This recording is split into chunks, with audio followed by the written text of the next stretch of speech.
Let's say you have a 6 by 6 grid, and that's what I've drawn right here. 1, 2, 3, 4, 5, 6. 1, 2, 3, 4, 5, 6. And you were to start in the top left corner. So you were to start right here. And your goal is to get to the bottom right corner. You want to get right there where the star is. And you can only move in two ways. You can only move to the right, or you can only move down. You can't move diagonally, you can't move up, you can't move to the left. So in every step, you can't move diagonally, and every step will get you a little bit closer to this star. So you can't have backward moves. And my question to you is, how many different ways are there to get from here to here? That's the problem. So you can pause it now and try to solve it, and I'll try to, when you unpause it, slowly work to the solution, and you could pause it anywhere. You can kind of view all the intermediary steps as hints. So the way to think about it is, well, let's do the easy ones. Let's figure out how many ways can I go from here to each intermediate cell, and maybe that'll help us to figure out how many ways can we get to this endpoint. So let me pick a suitable color. How many ways can I get from this starting point to this cell right there? Well, I can only go one way, right? I can only go from here right straight to the right. So there's only one way. Let me write that right there. One way to get there. And how many ways can I get to this cell right here?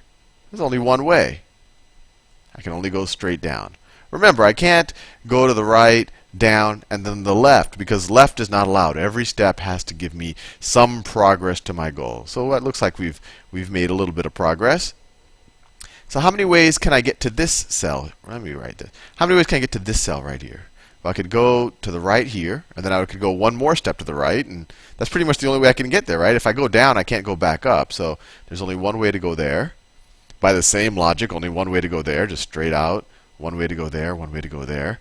Similarly, these are you can kind of view these as symmetric. I mean, this is when you go straight to the right. This is if you go straight down. So this is one way, just straight all the way down. One way, one way, one way. Fair enough. Now, let's do a slightly more interesting cell. How many ways are there to get to this cell right here? How many ways? Well, this first time, let's draw it out. We could either go down and to the right, and we could go right and down. Right? So there's two ways to get to this cell. And that's fair enough, and this was easy to do to work out all the ways because there aren't that many. But you might already see an interesting pattern. If I have a cell here, let me draw a couple of cells. Let me draw 3 cells. No, that's not what I'm going to do. Let me draw it like that, and draw it like that. And, let's just say this is some arbitrary cell someplace in this grid. It doesn't even have to be a 6 by 6 grid. It could be an n by n grid. We could do this problem with 100 by 100, but then the video would take long to do all of the math. But let's say I wanted to figure out how many ways can I get to this cell right here. And let's say I know that there are n ways to get to this cell, and m ways, not m ways to get to that cell. So how many ways can I get there? Well, the only way to get to this cell, and I'll do it in another color, the only way to get to this cell, based on the rules I gave you, is either to go straight down or go straight to the right. So you can either go from this cell straight down, or you could go from this cell and straight to the left, or straight to the right. So how many total ways can you get to this cell? Well, the only ways you could have gotten to this cell is by going down from here, but there's n ways you could have gotten there, right? So there's n total ways that you could get to this cell and then go to this cell, and then there's m ways that you could get to this cell and then go to this cell, right? So this cell, or this box, I keep using the word cell, maybe because my brain is fixated on Excel, there are n plus m ways to get to it. And hopefully you understand that intuition, because there's 2 ways to get to this cell directly, from that one and from that one. And I'm saying that there's n ways to get there. So if all of the ways to get here, there's n ways to get here before that. And same logic for that. And you saw that right here. With the 2, it was 1 plus 1. So there's 2 ways to get there. And let's see if that logic holds one more time. Just because I don't want you to just take this as a leap of faith. It should make sense to you. So how many ways are to get here?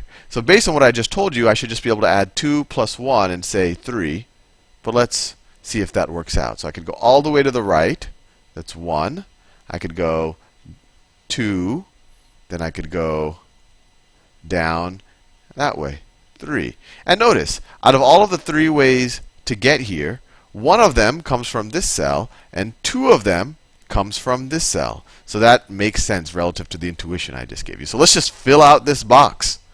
Let's just fill out the box. This one's going to be 1 plus 2 is 3 as well. Let's fill out, let me switch colors just to make it interesting. This was 1 plus 3 is 4. 3 plus 3 is 6. 3 plus 1 is 4. And you can kind of see a symmetry along this diagonal, right? There's a 3 and a 3, a 4 and a 4. And if you've seen the videos on the binomial coefficients or Pascal's triangle, you should hopefully start seeing a pattern or some recognizable numbers here. So what's this? This is 5. And this square has all sorts of neat things here, right? You have all ones, and you have 1, 2, 3, 4, 5, 6. Well, 6, right? 1 plus 5. Let's see, 4, 5, 6. 6 plus 4 is 10. 6 plus 4 is 10. 10 plus 5 is 15. 15 plus 6 is 21. 10 plus 10 is 20. 10 plus 5 is 15. 21.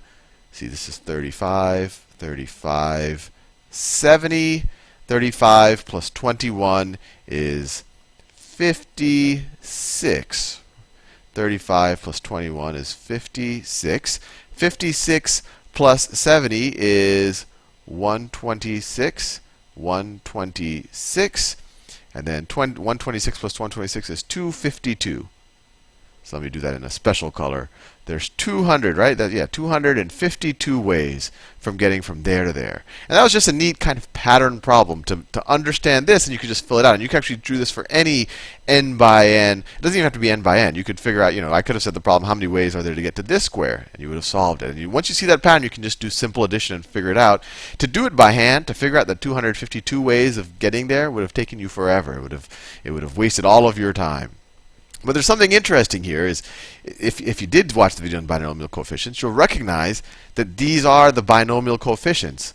So if you look at, actually, let me draw something for you and maybe you'll recognize it there. Let's say you wanted to take, and this is all bonus relative to the problem. You have now solved it. If your whole goal was just to solve this problem and not to see how it connects to other mathematics, then you can stop watching it now. But now I'll show you something neat about it. We learned, so if you wanted to figure out x plus y to the nth power. And we do this a lot in the videos on Pascal's triangle and binomial coefficient, but I want to show you it's the same exact thing here. This might actually be even an easier way for you to do it than using Pascal's triangle, although it's essentially the same thing. If you write 1x squared, x to the third, x to the fourth, x to the fifth. These are supposed to go on top of the square, but I realized I was running out of space.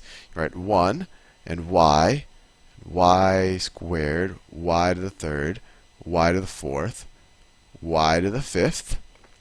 And if I were to say, given this, what is x plus y, I don't know, to the fourth power?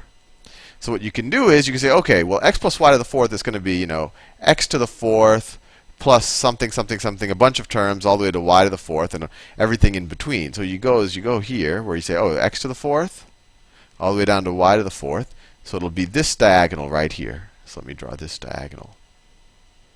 So this diagonal right here. And these will essentially tell you the coefficients. And not only will it tell you the coefficients, it will tell you the mix of the coefficients. So what do I mean by that? So let me erase some stuff here. And this is all bonus to the actual problem. We've solved the problem. So I can erase all of this. So we want to figure out x plus y to the fourth. All we have to do, and I'll leave you to play with this cube a little bit more, just to see all the patterns in it and what do the numbers do along each row and each column and each diagonal. But if you want to figure out x plus y to the fourth, or actually just this is x to the fourth, or you could say 1x to the fourth. 1x to the fourth times 1, which is just 1x to the fourth, plus 4x to the third times y, right? That's just this one right there. Then you say plus 6x squared, y squared, x squared, y squared. And then we're at plus 4x y to the third. And then finally, plus 1 y to the fourth times just a 1, or an x. You might say, that's amazing, Sal. How did that work? And the really way to think about it, the way to think about it is when you multiply this x plus y to the fourth, and I encourage you to try it if you're bored one day, there's actually 6 ways to get an x squared, y squared term. You'll see that when you multiply it all out. And we did that in kind of the intuition behind the binomial theorem videos. But there's 6 ways to get there, which is the exact same problem as the brain teaser that I gave you before. How many ways can you get to this square? Well, we figured out there are 6 ways. Anyway, hopefully you enjoyed that a little bit.